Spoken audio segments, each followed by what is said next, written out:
San Francisco is requiring Uber and Lyft drivers to get business licenses. Uber for Kids startup SHUDDLE shuts down.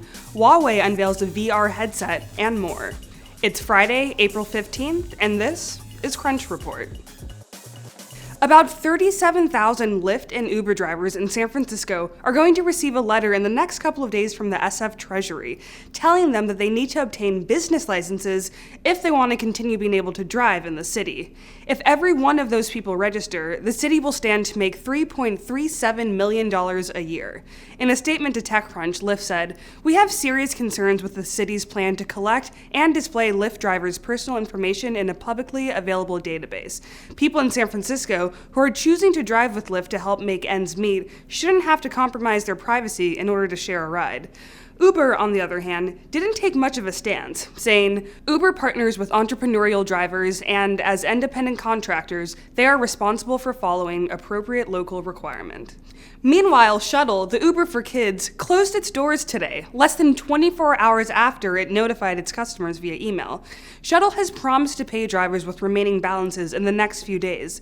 SHUDDLE says it shut down because it couldn't find the financial resources that would allow it to continue operating. The company had raised about $12.2 million.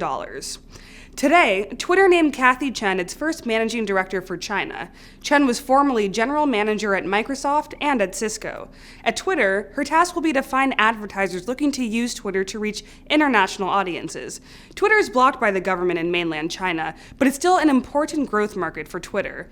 Twitter has seen 340% growth in the number of Chinese advertisers in the past year. Some other news out of China.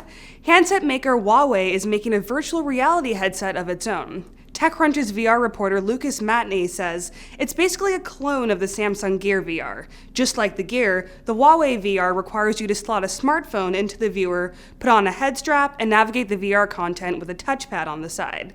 The main difference is that instead of a Samsung phone, the Huawei VR requires a P9 or Mate 8. There's no word yet on pricing or compatibility. Back in the real world, education startup CLASSDOJO has raised a $21 million Series B round for its tech that connects educators to students' parents. The idea with CLASSDOJO is to help parents guide conversations at home and support or enhance the learning and development process for their kids. The San Francisco-based startup has raised $31 million to date. Oh, last thing, TechCrunch disrupt New York early bird ticket sales end today. The event goes down May 9th through 11th in Brooklyn, New York, and we've got a great lineup with folks like Jessica Alba, Erica Baker, Chris Milk, and Soledad O'Brien. See you there.